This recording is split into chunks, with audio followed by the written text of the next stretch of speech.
Hi everyone, good morning. कैसे हो आप सब लोग? आप सबका स्वागत है आपके इस चैनल में द व्हील ऑफ फॉर्चून 369। और आज हम चेकआउट कर रहे हैं आपके पार्टनर के मॉर्निंग थॉट्स, मॉर्निंग फीलिंग्स। लेकिन उससे पहले अगर आप नए हो तो ये जान ली कि ये एक जनरल टाइमलेस और करेक्टिव रीडिंग है, और जो चीज़ आपके साथ रेजोनेट करे उसे रखो, जो चीज़ रेजोनेट नहीं कर रही है उसे डेफिनेटली आप स्किप कर सकते हो। जब मैं कार्ड को शफल करूँ, अपने पार्टनर, अपने स्पेसिफिक पर्सन को याद करना है, या तो आप उनका नाम ले सकते हो, 3 बार उनसे जुड़ी कोई बात आप याद कर सकते हो, या फिर आंख बंद करके आप सिंपली उनके चेहरे को इमेजिन कर सकते हैं। उससे रीडिंग एक अच्छे लेवल से आपके साथ रेजोनेट करती है। मेल फीमेल सब एज ग्रुप के पर्सन के लिए रीडिंग है, सो हर कोई इस रीडिंग को चेकआउट कर सकता है। लाइक जरूर करो ताकि आप इस रीडिंग की एनर्जी से भी कनेक्ट कर पाओ, और share, subscribe, bell icon press करो ताकि आपके पास नोटिफिकेशंस आए जब भी मैं कोई न्यू वीडियो पोस्ट करती हूँ। और अगर आप प्रोडक्ट चाहिए, क्रिस्टल्स, पिरामिड्स, ट्रीज, तो उसके लिए आप मेरी वेबसाइट पर विजिट कर सकते हो www.thewheeloffortune369.com। लिंक डिस्क्रिप्शन बॉक्स में है। ओके, और कुछ प्रोडक्ट्स मैंने टैग भी कर दिए, वहां से भी इजीली परचेज कर सकते हैं। चलो let's start the reading. Please divine universe, angels, spirit guide, please guide करें। आखिर क्या आज सुबह क्या फील कर रहे हैं मेरे व्यूअर्स के पार्टनर, मेरे व्यूअर्स के लिए आज सुबह क्या महसूस कर रहे हैं?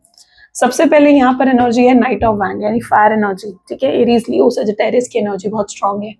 1 नंबर यहाँ पर काफी जो है स्ट्रांगली देखने को मिल रहा है। सो नाइट ऑफ वैंड की एनर्जी यानी इस व्यक्ति का ऑब्सेशन, इस व्यक्ति का प्यार आपके लिए बढ़ चुका है, ऐसा दिख रहा है। कल तक क्या था ना, कल तक इस पर्सन में बहुत प्यार था आपके लिए, और ये पर्सन आपके लिए कुछ भी करने के लिए तैयार थे। यानी आपका दिल जीतने के लिए, आपको इम्प्रेस करने के लिए, जब आपके साथ ये रिलेशनशिप में आना चाहते थे, तो मुझे लगता है ये आपके लिए सब कुछ करने के लिए तैयार थे। लेकिन बाय टाइम आपने ये चीज फील करा कि आपके पार्टनर का अटेंशन, उनका इंटरेस्ट जो है आपके टूवर्ड्स जो है कम होने लगा, है ना। जो फायर थी, यानी आपके रिश्ते की जो भी स्पार्क थी, वो क्या होने लगी, वो कम होने लगी, वो धीरे धीरे कम होने लगी। तो आपने एक चेंज अपने पार्टनर के बिहेवियर में नोटिस करा। तो नाइट ऑफ वैंड उस चेंज को कहीं ना कहीं डिस्क्लोज कर रहा है, दिखा रहा है। इस कार्ड को क्लैरिफाई करते हैं तो हमें और क्लियरली एक्सप्लेन होगा। चेंज, सो आपने एक बड़ा चेंज, देखो यहाँ पर भी सेम एनर्जी निकल कर रही है, यानी एक बहुत बड़ा बदलाव, एक बहुत बड़ा चेंज आपने अपने पार्टनर के बिहेवियर में देखा। ये व्यक्ति धीरे धीरे बहुत टॉक्सिक हो गए आपके टूवर्ड्स, बहुत डिसअपॉइंट करने लगे अपने बिहेवियर से आपको। आप मतलब इस रिश्ते के लिए वो कुछ भी नहीं करना चाह रहे थे। जैसे पहले इक्वल गिव एंड टेक वो अगर करते भी थे इस रिश्ते में, तो तब उसके बाद उन्होंने सब कुछ इस रिश्ते के लिए करना बंद कर दिया। Right, equal give and take रहा ही नहीं इस रिश्ते में। जो कुछ भी था वो आपके टूवर्ड्स ही रहता था, आप ही सब कुछ करते थे इस रिश्ते में। केयर देना, सपोर्ट देना, इस रिश्ते को बनाए रखना, तो वो सब चीजें आप ही करते थे। उनके टूवर्ड्स से जो भी एक्शंस आ रहे थे वो नहीं आ रहे थे, कम हो गए थे उनकी तरफ से एक्शंस आने, या बंद हो गए थे। तो बहुत डिसअपॉइंटेड रहा था ये बिहेवियर आपका उनके टूवर्ड्स। आपकी जो एक्सपेक्टेशन थी यहाँ पर कर्मा की एनर्जी में निकल कर आई है।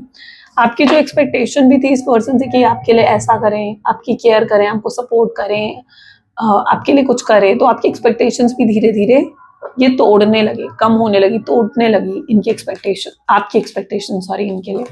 कर्मा की एनर्जी यहाँ पर क्यों है, प्लीज डिवाइन क्लैरिफाई करें। प्लेफुलनेस इसको क्लैरिफाई कर रहा है विद पेशेंस। ओके, सो जिस व्यक्ति के साथ आप डील कर रहे हो सकता है इन्होंने आपको बहुत बड़ा धोखा दिया है, किसी थर्ड पार्टी के लिए आपको छोड़ दिया, किसी तीसरे व्यक्ति के लिए उन्होंने आपको, हो सकता है आपको छोड़ दिया, या अपनी फैमिली की बातों में आकर, अपने परिवार की बातों में, अपने दोस्तों की बातों में आकर, या किसी तीसरे व्यक्ति की बातों में आकर इन्होंने आपको नो कॉन्टैक्ट की सिचुएशन दे दी। और इन्होंने जो है अपने अपने आप की नहीं सुनी, अपने दिल की नहीं सुनी। ठीक है, इन्होंने एक डिसीजन लिया आपसे दूर जाने का, इन्होंने डिसीजन लिया आपसे दूर जाने का। और क्या वो डिसीजन इन्हें खुशी दे रहा है? नहीं दे रहा। हो सकता है आपके पार्टनर जो अंदर से प्रिटेंड जरूर कर रहे हैं कि वो खुश हैं, बहुत हैप्पी हैं, लेकिन एक्चुअली में वो अपने कर्मा को फेस कर रहे हैं, है ना। क्योंकि देखो, जब आप किसी के साथ कुछ बुरा करते हो, जब आप किसी के साथ कुछ गलत करते हो, ठीक है, तो आपको कर्मा फेस करना पड़ता है। आपने इनको प्योर हार्ट से प्यार करा, क्या उसका नतीजा ये था कि आपको धोखा दे? नहीं ना, नहीं था ये इनका, ये नतीजा नहीं था उसका। आपने इतना कुछ करा, लेकिन आपने इतना पेशेंस भी रखा है, और ये आपके पेशेंस का रिवॉर्ड है कि आपके पार्टनर को कर्मा मिल रहा है, ताकि वो समझ पा रहे, सीख पा रहे हैं कि उनसे क्या गलती हुई है और उन्होंने क्या गलत करा है। तो ये पर्सन अपने कर्मा को फेस करते हुए दिख रहे हैं। ओके, 6 ऑफ वैंड, ये पर्सन डीप रियलाइजेशन की एनर्जी में भी नजर आ रहे हैं। ऐसा दिख रहा है बहुत कुछ डीपली अब रियलाइज कर रहे हैं आज आपके पार्टनर, बहुत सोच रहे हैं वो इस रिश्ते के बारे में। यहाँ पर भी आप देखोगे ना, तो इट्स दैट एनर्जी, बहुत सोच रहे हैं वो इस रिश्ते के बारे में, आपके बारे में, कि क्या उन्होंने सही करा है, क्या उन्होंने गलत करा है। ओके, द फूल, उनकी भी एनर्जी ऐसी है कि वो रियूनियन आपके साथ करना चाहते हैं, लेकिन वो ये चीज़ समझ नहीं पा रहे हैं कि देखो वो ना पूरी सिचुएशन को एनालाइज़ कर रहे हैं, ठीक है? वो आपको भी एनालाइज़ कर रहे हैं। उन्हें लगता है कि अगर उनके साथ किसी ने ऐसा करा होता जैसे उन्होंने आपके साथ करा, तो क्या वो माफ़ कर पाते? नहीं, वो माफ़ नहीं कर पाते, राइट? तो अगर आपके साथ उन्होंने ये सब चीज़ें करी, तो वो कैसे एक्सपेक्ट कर सकते हैं कि आप उन्हें माफ़ कर दोगे? तो वो ना आपके एक्शंस को जज करने की कोशिश कर रहे हैं, आपके एक्शंस के बारे में सोचने की कोशिश कर रहे हैं कि अगर वो आगे चलकर आपको अप्रोच करते हैं, अगर वो आगे चलकर आपसे बात करते हैं, तो आप कैसे रिएक्ट करोगे? आपका रिएक्शन क्या होगा? आप किस तरीके से उनसे बात करोगे? ओके? तो यहाँ पर इस तरीके की एनर्जी देखने को मिल रही है, जहाँ पर वो आपके एक्शंस को जज करने की कोशिश कर रहे हैं कि आपके एक्शंस क्या होंगे अगर वो आपको अप्रोच करते हैं। और अगर आपने फिर भी उनसे मतलब कुछ चीख-चिल्ला कर बात करी, इग्नोर करा, उन्हें अटेंशन नहीं दी बिल्कुल भी, तो वो कैसे रिएक्ट करेंगे, ठीक है? तो उन्हें कैसे बहुत पेशेंस के साथ रिएक्ट करना है, बहुत अच्छे से रिएक्ट करना है। वो कैसे रिएक्ट करेंगे, तो वो कहीं न कहीं चीज़ों को लेकर एक स्ट्रैटेजीज़ बना रहे हैं, इन चीज़ों के बारे में सोच रहे हैं कि अगर वो आपको अप्रोच करते हैं तो आपका रिएक्शन कैसा आएगा और उसके ऊपर से उनका काउंटर रिएक्शन कैसा होगा। क्योंकि रियूनियन की इंटेंशन तो आपके पार्टनर की भी है, तो आज बहुत ज़्यादा इस बारे में सोच रहे हैं आपके पार्टनर, अप्रोच करने के बारे में सोच रहे हैं। स्ट्रेंथ की एनर्जी है, रिस्क लेना चाहते हैं आपके पार्टनर। उन्हें लगता है कि भई मतलब मैं कुछ नहीं कर पा रहा हूँ इस रिश्ते में, तो अब मुझे कुछ करना चाहिए, रिस्क लेना चाहिए। वरना ऐसे तो वो आपको खो देंगे, ऐसे तो आप उनसे दूर चले जाओगे और वो आपके बिना रह नहीं पाते, नहीं रह सकते हैं वो आपके बिना, राइट? तो उन्हें कुछ तो करना पड़ेगा, कोई तो एक्शन उन्हें लेना पड़ेगा। तो आज जो आपके पार्टनर हैं, this person is getting ready to take some risk. अब वो रिस्क लेने के लिए तैयार हैं। उन्हें ऐसा लगता है कि जब मैं भी उससे अगर प्यार करता हूँ, मेरे दिल में उसके लिए इतनी फीलिंग्स हैं, वो मुझसे प्यार करती है, उसके दिल में मेरे लिए इतनी फीलिंग्स हैं, लेकिन मैं अब अपनी गलतियों की वज़ह से इस रिश्ते को टूटने नहीं दे सकता या मैं अपनी गलतियों की वज़ह से इस रिश्ते को खराब नहीं होने दे सकता। तो मुझे इस रिश्ते के लिए कुछ तो अब करना ही पड़ेगा, ठीक है? तो अब ये अपने आप को तैयार कर रहे हैं, they are preparing themselves to take some action, to have some risk, ठीक है? क्योंकि अब उन्हें रिस्क लेना पड़ेगा। उनकी इंटेंशन ना बिल्कुल ऐसी हो चुकी है कि भई नो रिस्क नो गेन, ठीक है? तो वो वाली इंटेंशन हो चुकी है आपके पार्टनर की कि अगर मैंने कोई रिस्क नहीं लिया, तो शायद मैं उसे खो सकता हूँ, फिर वो हमेशा के लिए मुझसे दूर चली जाएगी या वो हमेशा के लिए मुझसे दूर चला जाएगा और ये चीज़ उनसे बर्दाश्त नहीं हो रही है। लवर्स वो आपको अपना प्यार मानते हैं, वो आपको लवर्स की एनर्जी में देख रहे हैं, ठीक है? सोलमेट तो आप हो, ट्विन फ्लेम तो आप हो, लेकिन वो आपको किस एनर्जी में देख रहे हैं? वो आपको देख रहे हैं लवर्स की एनर्जी में कि आप उनके लवर हो, कि आपसे वो बहुत प्यार करते हैं, वो इस एनर्जी में आपको देख रहे हैं। और अपने प्यार को पाने के लिए चाहे अब उन्हें रिस्क लेना पड़े, this person is preparing themselves to take some risk. Okay, 7 of pentacles. Okay, clarify करते हैं 7 ऑफ पेंटिकल को। 7 ऑफ पेंटिकल को ट्रैवलिंग की एनर्जी क्लैरिफाई कर रही है। यानी अगर आप लोगों के बीच में कोई लॉन्ग डिस्टेंस रिलेशनशिप भी है ना, यानी अगर कुछ लोग ऐसे हो जो लॉन्ग डिस्टेंस रिलेशनशिप में हो या कुछ लोगों के पार्टनर बार-बार उन्हें ऑन एंड ऑफ की सिचुएशन देते रहते हैं, ठीक है? अपनी मनमर्जी के हिसाब से इस रिश्ते को चलाने की कोशिश करते हैं कि भई जब मेरा मन करेगा मैं बात करूँगा, जब मेरा मन बात नहीं करेगा तो मैं बात नहीं करूँगी। वो आपके बारे में नहीं सोचते, वो सेल्फिश हो जाते हैं। वो ये नहीं सोचते कि आपका भी मन करता है उनसे बात करने का या आपका भी मन करता है कि वो आपकी केयर करें, कि आप उनकी केयर करो, आप उनको सपोर्ट दो, आप उनको भी एक प्रिंसेस और एक क्वीन वाली ट्रीटमेंट दो या एक प्रिंस और एक किंग वाली ट्रीटमेंट दो, राइट? तो वो आपके बारे में नहीं सोचते, वो किसके बारे में सोचते हैं, वो सिर्फ अपने बारे में सोचते हैं कि यार मेरा मन कर रहा है तो मैं उससे बात करूँगा, मेरा मन नहीं कर रहा है तो मैं उससे बात नहीं करूँगा या नहीं करूँगी। तो वो बहुत सेल्फिश होकर कई बार सोचा करते थे। अब क्या ऐसे सेल्फिश पर्सन के साथ आप रहना चाहोगे? नहीं ना, तो ये चीज़ आपके पार्टनर को लग रही है, ठीक है? ये मैं आपकी सोच नहीं बता रही हूँ। आप इस हिसाब से रीडिंग को मत देखो कि ये आपकी सोच है, नहीं, ये आपके पार्टनर की सोच है। उन्हें लगता है यार मैं इतना सेल्फिश हो जाता हूँ ना उसके साथ या इतनी सेल्फिश हो जाती हूँ उसके साथ, तो वो कैसे मेरे साथ रहना पसंद करेगी या कैसे वो मेरे साथ खुश रहेगा या कैसे वो मेरे साथ खुश रहेगी? वो इन चीज़ों के बारे में सोचते हुए नज़र आ रहे हैं, ओके? तो उन्हें खुद को बदलना पड़ेगा, अपने सेल्फिश एटीट्यूड को उन्हें बदलना पड़ेगा। जो वो इतने सेल्फिश हो जाते हैं ना इस रिश्ते में और खुद से आगे बढ़कर वो किसी और चीज़ के बारे में नहीं सोच सकते हैं, नहीं सोच पाते हैं, तो वो चीज़ नहीं करनी चाहिए। उन्हें बल्कि आपके साथ इमोशनली इन्वॉल्व होना चाहिए। जैसे 6 ऑफ कप की एनर्जी आ रही है, तो ये व्यक्ति को ज़रूरत है कि आपके साथ ना इमोशनली इन्वॉल्व हो जाएँ। अब तक अगर ज़ोडिएक साइन की बात बताऊँ, Aries, Leo, Sagittarius, Taurus, Virgo, Capricorn, Cancer, Scorpion, Pisces, Gemini, Libra, Aquarius. ठीक है, सारे ज़ोडिएक साइंस आ चुके हैं यहाँ पर। 6 ऑफ कप को क्लैरिफाई कर रहा है फ्लावरिंग की एनर्जी। ये ना आपसे बहुत प्यार करते हैं, इनके अंदर भी ऑब्सेशन है आपको लेकर, लेकिन हाँ इनका इंटरेस्ट, इनका स्पार्क जरूर आपको लेकर कम हो गया था, इसलिए आपने एक चेंज देखा अपने पार्टनर की एनर्जीज में। इनका स्पार्क जरूर कम हो गया था आपको लेकर, तब ये इतना अट्रैक्टेड आपके टूवर्ड्स फील नहीं कर पा रहे थे। मे बी शायद उस मोमेंट पर सब कुछ बहुत सही चल रहा था, आप दोनों के बीच में अच्छी केमिस्ट्री थी, अच्छी अंडरस्टैंडिंग थी, सो शायद उनका इंटरेस्ट उस मोमेंट पर थोड़ा कम हो गया था आपको लेकर। लेकिन क्या इंटरेस्ट कम होने का मतलब ये होता है कि प्यार भी कम हो जाना? नहीं। अगर इंटरेस्ट कम हो गया था तो इसका मतलब ये नहीं कि प्यार भी कम हो गया था, नहीं, प्यार कम नहीं हुआ था। प्यार तो वही है, प्यार इज एन एनर्जी, ठीक है, जो कम ज्यादा नहीं होती। प्यार एक एनर्जी ऐसी नहीं है जो कम ज्यादा हो, ठीक है। खुशी कम ज्यादा हो सकती है, दुख कम ज्यादा हो सकता है, प्यार कम ज्यादा कैसे हो जाएगा, है ना? प्यार तो कांस्टेंट है, वो आपके अंदर है। कभी आप उसे ज्यादा महसूस करते हो, कभी आप उसे कम महसूस करते हो। तो उस मोमेंट पर आपके पार्टनर उस प्यार को कम महसूस कर रहे थे।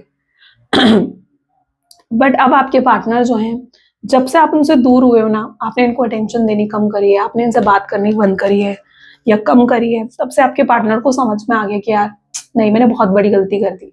उसे नो कॉन्टैक्ट की सिचुएशन क्रिएट कर मैंने बहुत बड़ी गलती कर दी है।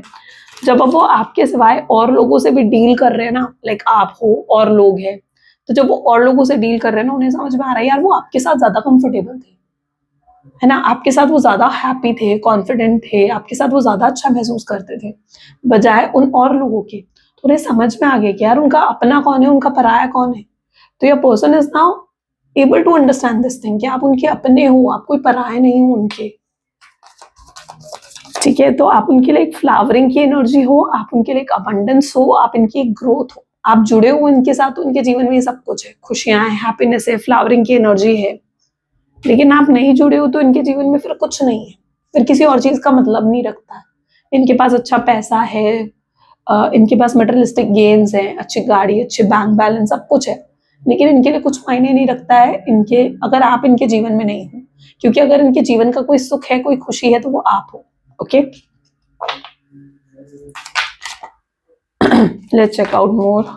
Next card we have is king of wand, Aries, Leo, Sagittarius again. ये पर्सन अभी तक बहुत ज्यादा ना जैसे अपनी ईगो में थे, ईगो बहुत हाई था आपके पार्टनर का, और इस ईगो की वजह से इन्होंने शायद आपको भी बहुत हर्ट करा है, बहुत नीचा महसूस करवाना, बहुत इंफीरियर फील करवाना। आपको कॉन्फिडेंस कहीं ना कहीं इस व्यक्ति ने, मुझे लगता है, तोड़ कर रख दिया था। आप सब कुछ करे जा रहे थे इनके लिए। आपके अंदर एक एक्सपेक्टेशन थी कि यार एक दिन ये पर्सन जो है बदल जाएगा, या एक दिन इस पर्सन के अंदर चेंज आएगा, लेकिन वो चेंज आया ही नहीं आपके पार्टनर में। वाई? क्यों नहीं आया वो चेंज आपके पार्टनर की एनर्जीज में? क्योंकि आप सेम तरीके से जब बिहेव करते रहोगे ना सामने वाले के साथ, ठीक है, और आपके पार्टनर फिर वैसे ही से जस्ट 1 सेकेंड, सॉरी। ओके, तो अगर आप सेम तरीके से बिहेव करते रहोगे ना किसी के साथ, तो वो भी आपके साथ सेम ही रिएक्शन देता रहेगा। आप चेंज नहीं होगे तो सामने वाले को भी आप चेंज नहीं कर सकते हो, राइट? आप चेंज नहीं होगे तो सामने वाले को आप चेंज नहीं कर सकते हो। सामने वाला आपको अवॉइड कर रहा है, आपको इग्नोर कर रहा है, आप फिर भी उसको जा जाकर उससे बातें करने की कोशिश कर रहे हो, उसको चेज करने की कोशिश कर रहे हो। सामने वाला भी वैसा ही रहेगा, वो भी आपको इग्नोर करता रहेगा कि आप तो चेज कर रहे हो। और आप भी अगर वैसे ही रहोगे, आप जा जाकर उन्हें चेज करोगे, तो उसके बिहेवियर में भी उससे कोई चेंज नहीं आता है। ओके, पहले तो इस चीज को अच्छे से समझ लो। दूसरी चीज, अगर आपके बिहेवियर में कोई चेंज नहीं आएगा, आप उसे चेस करना बंद नहीं करोगे, ऐसे व्यक्ति को, ऐसे व्यक्ति के पीछे पड़ना आप बंद नहीं करोगे, सामने वाले को रियलाइज ही नहीं होगा कि आपको भी कुछ बुरा लगा है, ठीक है। वो आपको ऐसे ट्रीट नहीं कर सकता। आप अगर बाउंड्री सेट नहीं करोगे, सामने वाले को समझ में नहीं आएगा कि आपकी भी अपनी बाउंड्रीज हैं, आपको डिसरिस्पेक्टफुली ट्रीट नहीं करना चाहिए, इजंट इट? तो चेंज की शुरुआत हमेशा कहाँ से होती है? खुद से होती है, खुद से होती है। तो ये पर्सन भी क्या, बिहेवियर भी सेम रहा, आपका बिहेवियर भी सेम रहा, तो कोई चेंज आया ही नहीं आपके पार्टनर में, ठीक है। आप तो इन्हें मौका दे रहे हर बार कि भाई अब ये बदलेगा, अब ये बदलेगा, लेकिन वो व्यक्ति बदला ही नहीं, क्योंकि आप नहीं बदले, आपके अंदर चेंज नहीं आया, राइट? आप अगर किसी व्यक्ति के साथ सेम वे से ट्रीट करते रहोगे, सामने वाला भी आपके साथ सेम इंटेंसिटी, सेम वैसे ही ट्रीट करता रहेगा। सामने वाले को बदलने के लिए आपको अपनी बाउंड्री सेट करनी पड़ती है। तो इस व्यक्ति ने मुझे लगता है अपनी ईगो में आकर आपको बहुत ज्यादा हर्ट कर दिया। देखो कितना कुछ रिसीव करा है इन्होंने आपसे इतना रिसीव करा है कि आप अंदर से खाली हो गए, है ना। आपके पास जो भी था आपने सब उस व्यक्ति को दे दिया, आपके पास जो भी था आपने सब दे दिया, अब आप अंदर से खाली हो गए और वो सामने वाला भर गया। इसलिए आपके पार्टनर ज्यादा खुश दिखते हैं, हैप्पी दिखते हैं और आप उदास दिखते हो आपके साथ, जबकि अच्छा आपने करा है उनके साथ, राइट। फिर आपको लगता है यार अच्छे इंसानों के साथ बुरा क्यों होता है। आपने सब कुछ तो दे दिया उस व्यक्ति को, आपके पास रहा क्या अपना, है ना। प्यार दिया, केयर दी, सपोर्ट दी करा उस पर्सन को, हर चीज करी उस व्यक्ति के लिए, लेकिन आपने कुछ रिसीव नहीं करा। हमेशा हर जगह इक्वल गिव एंड टेक होता है। हर जगह आप मार्केट में भी जाते हो, आप कोई क्लोथ भी परचेज करते हो ना, कोई कपड़ा लेते हो, पैसे देते हो और फिर वो कपड़ा लेते हो। What is that?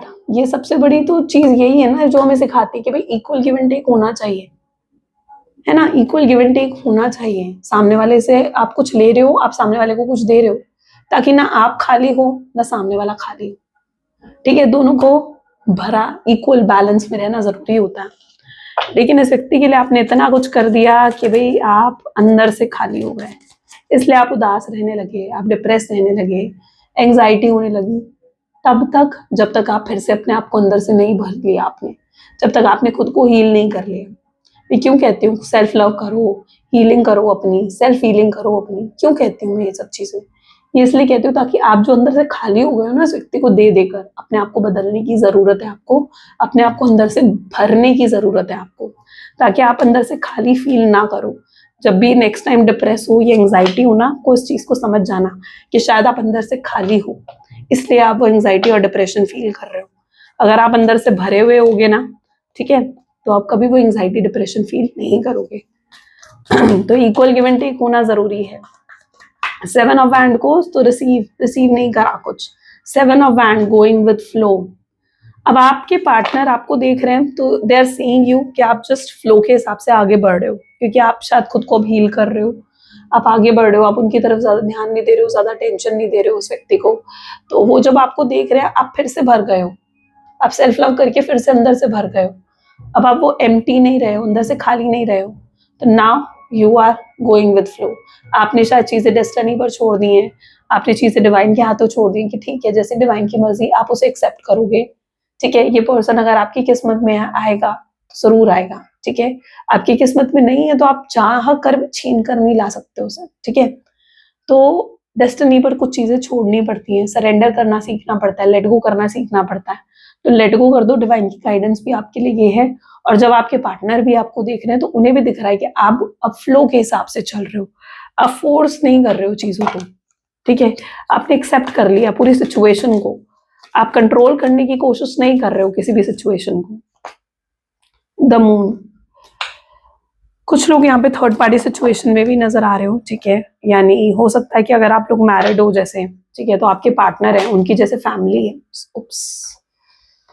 Okay 1 second जैसे उनकी फैमिली है तो वो उनको क्या करती है ना, आपके अगेंस्ट बोलती है। आपके पार्टनर जल्दी से इन्फ्लुएंस में आ जाते हैं, ठीक है, और आपको गलत समझने लगते हैं, आपसे लड़ाई झगड़े करने लगते हैं।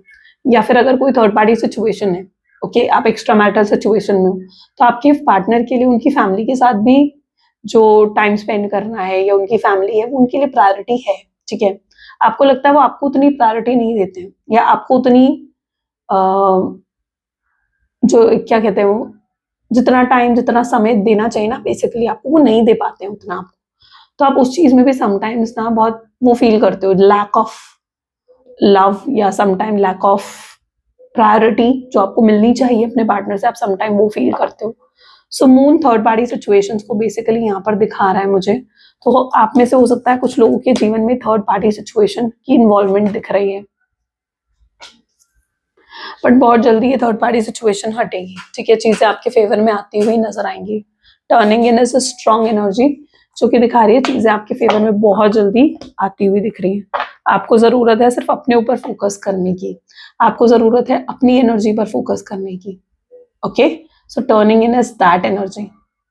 ठीक है, खुद पर फोकस करो, मेडिटेट करो, अपने ऊपर काम लो।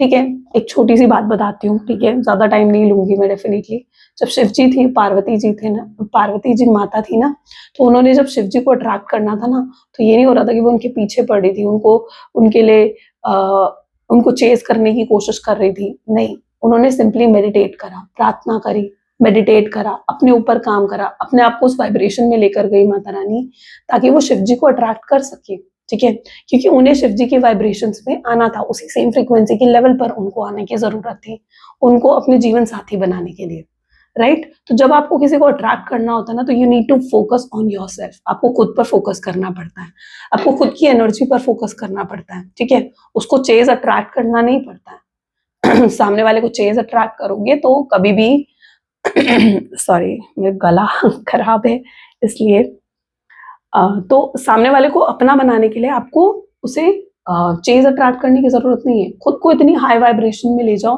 कि वो पर्सन खुद अट्रैक्ट होकर आपकी तरफ आए। किसी को पाना है ना, तो उसको चेज करके पाना नहीं चाहिए, ठीक है, भीख मांग कर पाना नहीं चाहिए किसी को। This, sorry to use this word, लेकिन मेरे लिए जरूरी था ये वर्ड यूज करना, ओके। सो समझो इस चीज को ताकि आपको समझ में आ सके, ओके। किसी को अगर पाना है तो उसको चेज करो, उसको चेज मत करो, उसको अट्रैक्ट करो कि वो खुद अट्रैक्ट होकर आपके पास आए, ताकि आपकी भी रिस्पेक्ट बनी ताकि आपकी भी रिस्पेक्ट बनी रहे और सामने वाले की भी रिस्पेक्ट बनी रहे, okay. So understand this thing please, divine universe, angels, spirit guides और गाइड करें। तो यहां पर एनर्जी है 10 ऑफ सोर्ड्स। फ्यूचर एनर्जीज देख लेते हैं। Single card we need, morality. देखो कमिंग फ्यूचर में ये पर्सन खुद आपकी तरफ आते हुए दिखेंगे, ठीक है, और आपसे माफी भी मांगेंगे 10 ऑफ सोर्ड्स के लिए, यानी जो गलतियां उन्होंने करी है ना आपके साथ, जो मिस्टेक करी है उन्होंने आपके साथ, उन गलतियों के लिए खुद आकर आपसे माफी मांगेंगे, आपको सॉरी बोलेंगे। क्यों? क्योंकि उनके अंदर भी गिल्ट होगा, उनके अंदर भी पछतावा होगा इस चीज का कि यार मैंने जो करा ना वो बहुत गलत था, मुझे वो सब चीजें नहीं करनी चाहिए थी, ओके। उससे आप कितना हर्ट हुए होंगे, आपको कितना पेन मिला होगा, उस पेन का एहसास होगा आपके पार्टनर को, अंडरस्टैंड। सो यहाँ पर एनर्जी किस तरीके की है, जहां पर 10 ऑफ सोर्ड्स का जो पेन उन्होंने आपको दिया है, जिसकी वजह से आपने एंजाइटी, डिप्रेशन, स्ट्रेस क्या कुछ फेस नहीं करा, राइट, उस पेन के लिए ये आपसे माफी मांगते हुए नजर आएंगे, ये अब चीजों को अंदर बैलेंस क्रिएट करेंगे, ओके। चलो ओके, थोड़ी सी फ्यूचर एनर्जीज देख ही लेते हैं। Please divine universe, angels, spirit guide, क्या होंगी फ्यूचर एनर्जीज कनेक्शन की। So we have chariot, knight of cups,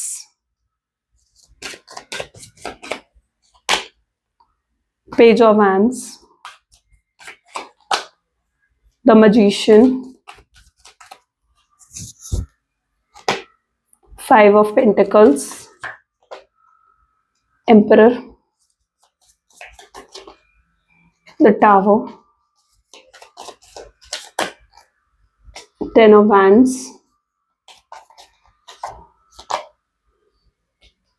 3 of swords and death, okay। So yes, future energies तो काफी पॉजिटिव दिख रही हैं, ऐसा दिख रहा है ये पर्सन खुद आपको अप्रोच कर रहे हैं, ठीक है, कोई बड़ा ऑफर लेकर ही आपके तरफ आने वाले हैं। कमिटमेंट, स्टेबिलिटी, सिक्योरिटी, ये कुछ भी दे सकते हैं आपको, ये आपकी एक्सपेक्टेशन जानना चाहेंगे कि आप इनसे क्या एक्सपेक्ट करते हो, आपको इनसे क्या चाहिए, आपको इनसे कमिटमेंट चाहिए, स्टेबिलिटी चाहिए, सिक्योरिटी चाहिए, या आपकी एक्सपेक्टेशंस पर फोकस करके आपको अप्रोच करेंगे, ठीक है, और आपको वही चीज ऑफर करेंगे ताकि आप इम्प्रेस होकर इन्हें एक और मौका दो। इन्हें बेसिकली आपसे एक और मौका चाहिए होगा, उसके लिए चाहे आपको चेस करना पड़े, आपके पीछे पड़ना पड़े, आपका दिल जीतने के लिए कुछ भी करना पड़े, ये पर्सन रेडी होंगे आपके लिए सब कुछ करने के लिए, अपनी ईगो, अपनी प्राइड सब कुछ साइड में रखकर ये आपसे माफी मांगते हुए भी नजर आएंगे, क्योंकि इनके अंदर ना एक भारी गिल्ट होगा इस चीज को लेकर कि यार मेरे से बहुत बड़ी गलती हो गई है, ठीक है। वो आपके बिना वो भी नहीं रह सकते, वो आपकी वैल्यू, आपकी फोर्थ को बहुत अच्छे से समझ चुके हैं, तो रह तो वो भी नहीं सकते आपके बिना। तो ये पर्सन जो है अपनी जो ये बोझ है ना, ये हल्का तभी होगा जब वो आपसे माफी मांगेंगे, तो वो आपको सॉरी भी बोलेंगे। 3 ऑफ सोर्ड्स की एनर्जी बता रही है कि थर्ड पार्टी सिचुएशन भी अगर आप लोगों के बीच में, तो वो उसका भी दी एंड होगा, और एक बहुत बड़ा चेंज, एक बहुत बड़ा बदलाव जो है आ रहा है आपके रिश्ते में, तो उसे जल्दी से मैनिफेस्ट कर लो अपने जीवन में, ठीक है।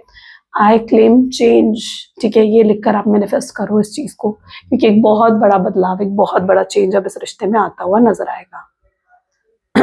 चलो मैसेज देख लेते हैं हम, यूनिवर्स की गाइडेंस क्या है आपके लिए। Please divine universe angels spirit guides please guide करें, चैनलाइज मैसेजेस क्या है मेरे व्यूअर्स के लिए, उनके पार्टनर।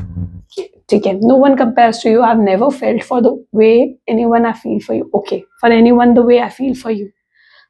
आपका कंपैरिजन किसी के साथ नहीं है। जैसा उन्होंने आपके साथ महसूस करा है वैसा उन्होंने कभी किसी के साथ फील नहीं करा है।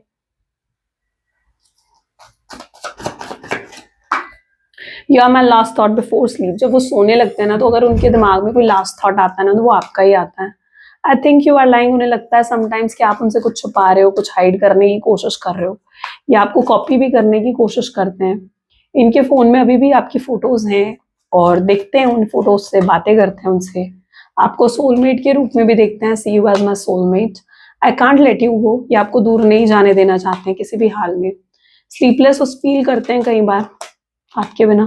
आई wanted to call you but I couldn't say a thing. इन्होंने बहुत सोचा यार मैं इसे कॉल करता हूँ, मैसेज करता हूँ, बट इनकी हिम्मत नहीं हुई आपको कॉल मैसेज करने की। वॉल जरूर है इनके दिल के आसपास, जिसकी वजह से कई बार ये खुद को एक्सप्रेस नहीं कर पाते थे, लेकिन अब वो वॉल्स को वो ब्रेक करके आपसे बात करना चाहते हैं, कॉन्टैक्ट करना चाहते हैं। तो आप अप्रोच भी बहुत जल्दी उनकी तरफ से रिसीव करने वाले हो। चैनलाइज यूनिवर्सल गाइडेंस क्या है आपके लिए, let's check out. Please divine universe angel spirit guide please guide करें, आपकी गाइडेंस क्या है मेरे व्यूअर्स के लिए। The reason some people have walked away from you for no reason has nothing to do, they have been removed from your life because the universe is taking you next. They have already served their purpose in your life. Let them go and keep moving. Greater is coming. कुछ लोग आपके जीवन से इसलिए हटे हैं क्योंकि कोई ना कोई रीजन था उनको रिमूव करने का, उनका कोई पर्पस नहीं था आगे आपके जीवन में, इसलिए उन्हें रिमूव करा गया है। ठीक है, और let them go and keep moving ahead, greater is coming. जो लोग हट गए हैं उनको जो है अपने जीवन से जाने दो, और आपके लिए आगे जीवन में बहुत अच्छी चीजें हैं, तो उन्हें एक्सेप्ट करो। क्योंकि क्या होता है ना, जब आप जैसे ट्रेन में भी जा रहे हो, ठीक है, तो ट्रेन में आप हो, हर स्टेशन पर कोई ना कोई उतरेगा, जितने पैसेंजर हैं कोई ना कोई उतरेगा, कोई ना कोई चढ़ेगा। तो जीवन भी ऐसा ही है, ठीक है, कुछ लोग आते हैं कुछ लोग जाते हैं, लेकिन दैट डजंट मीन कि आपकी लाइफ रुक जाती है ना। आपकी लाइफ रुकती नहीं है किसी के आने जाने से। So you need to understand कि अगर कुछ लोगों को आपके जीवन से हटाया गया है तो उसके पीछे भी एक रीजन है, और आपके जीवन में आगे बहुत कुछ अच्छा है, उसे एक्सेप्ट करो, एक पॉजिटिविटी के साथ उसे एक्सेप्ट करो। ओके, चलो, तो ये थी कुछ आज आपकी reading. I really hope so कि आपके साथ रेजोनेट करी, आपको पसंद आई। इफ यस तो जरूर लाइक करो, शेयर करो, सब्सक्राइब करो। मिलते हैं अगली वीडियो में, चलते टेक केयर, बाय बाय।